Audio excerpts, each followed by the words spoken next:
মানে একচুৱেলি গৌৰৱ গগৈ কালি কোৱা কথাটো মই শুনিছোঁ বাৰু দেই, আজি বাতৰি কাগজত পঢ়িছোঁ যে গৌৰৱ গগৈ কৈছে যে অখিল গগৈৰ স্থিতি নাই। অখিল গগৈৰ স্থিতিটো খুব স্থিৰ। অখিল গগৈ বিজেপিক হৰুৱাব খোজে আৰু সেইকাৰণে MP ইলেকশ্যনত আমাক চিট নিদিয়াৰ পাছতো আমি কংগ্ৰেছ দলক জিকালোঁ, গৌৰৱ গগৈক জিকালোঁ। গৌৰৱ গগৈক জিকোৱাৰ পাছত আমাৰ ফলাফলটো কি পালোঁ?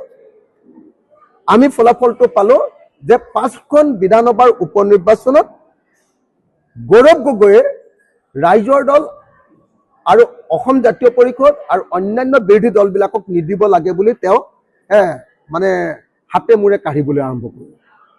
গৌৰৱ গগৈ ভাবিলে যে মই নিজে চিফ মিনিষ্টাৰ হৈ যাওঁ, বেলেগ হ'ব নালাগে। গতিকে তেওঁ বিহালীত কোনো পৰ্যায়ত কাকো চিট এৰিব নোখোজিলে। এতিয়া আপোনালোকে কওক যে অখিল গগৈয়ে গৌৰৱ গগৈক জিকাবৰ কাৰণেও লাগি দিছে আৰু অখিল গগৈয়ে তাৰপিছত পঞ্চায়ত ইলেকশ্যনতো একেলগতে কংগ্ৰেছৰ লগত ইলেকশ্যন খেলিবৰ কাৰণে সন্মতি প্ৰকাশ কৰি একেলগে বুজাবুজি কৰিবৰ কাৰণে আলোচনা কৰিছে। কংগ্ৰেছে MP ইলেকশ্যনত অখিল গগৈৰ পৰা ৰাইজৰ দলৰ পৰা সহায় লৈছে, জাতীয় পৰিষদৰ পৰা সহায় লৈছে। তাৰ পাছৰে আকৌ উপ নিৰ্বাচনটোত তেওঁলোকে লাট মাৰি দিছে আমাক, আকৌ পঞ্চায়ত নিৰ্বাচনতো তেওঁলোকে লাট মাৰি দিছে। গতিকে অস্থিৰতা গৌৰৱ গগৈ নে অস্থিৰতা অখিল গগৈ? ৰাজনৈতিকভাৱে আমি অস্থিৰ কোনো পৰ্যায় হোৱা নাই, কিন্তু কংগ্ৰেছৰ যিটো অস্থিৰতা, সেই অস্থিৰতাক সমালোচনা কৰাৰ কাৰণে গৌৰৱ গগৈয়ে আমাক অস্থিৰ বুলি ক'ব খুজিছে। আমি গৌৰৱ গগৈ আৰু কংগ্ৰেছৰ অস্থিৰতাক সমালোচনা কৰিছোঁ যে তোমালোকক যদি আমি MP ইলেকশ্যনত সহায় কৰিব পাৰোঁ, তেতিয়াহ'লে তোমালোকে কিয় আপোনাৰ উপ নিৰ্বাচনত একেলগে ইলেকশ্যনটো কিয় নেখেলা? নাম্বাৰ 1। আকৌ উপ নিৰ্বাচনটো তোমালোকে একেলগতে নেখেলা, আকৌ এইবাৰ পঞ্চায়ত নিৰ্বাচনতো একেলগতে নেখেলা। কেলে নেখেলা এইটোকে কথা কোৱাচোন, বেলেগ কথা ক'ব নালাগে। আমিতো পঞ্চায়ত ইলেকশ্যনত একেলগে খেলিম বুলি কৈছোঁ, তোমালোকে কিয় নেখেলা? যুক্তিটো দিয়া না ভাই, যুক্তিটো দিয়া।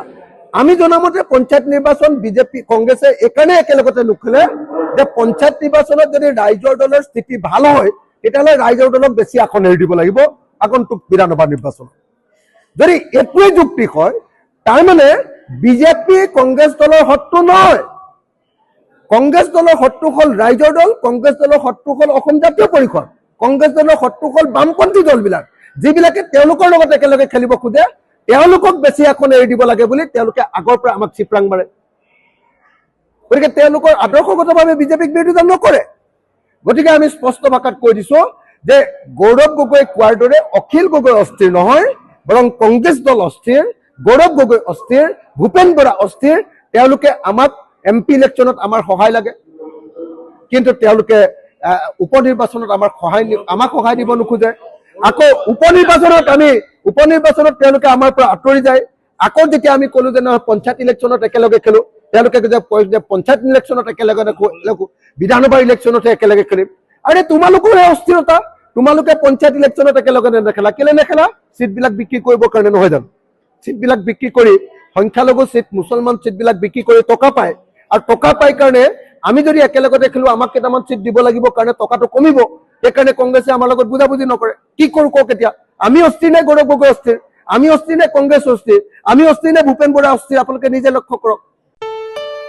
ঘৰত আনন্দ আৰু সম্পৰ্কৰ চমক বজাই ৰাখিবলৈ জৰুৰী হৈছে সকলো আনন্দময় মুহূৰ্তত মৰমৰ উপহাৰ দিয়াটো।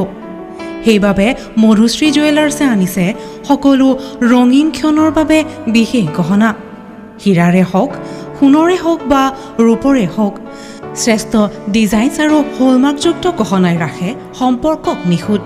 তেনেহ'লে আজিয়ে আনক আনন্দ মধুশ্ৰী জুৱেলাৰ্ছৰ সৈতে। যোগাযোগ কৰক 7002800341 নাইবা ভিজিট কৰক LNB ৰোড, নলবাৰী, অসম।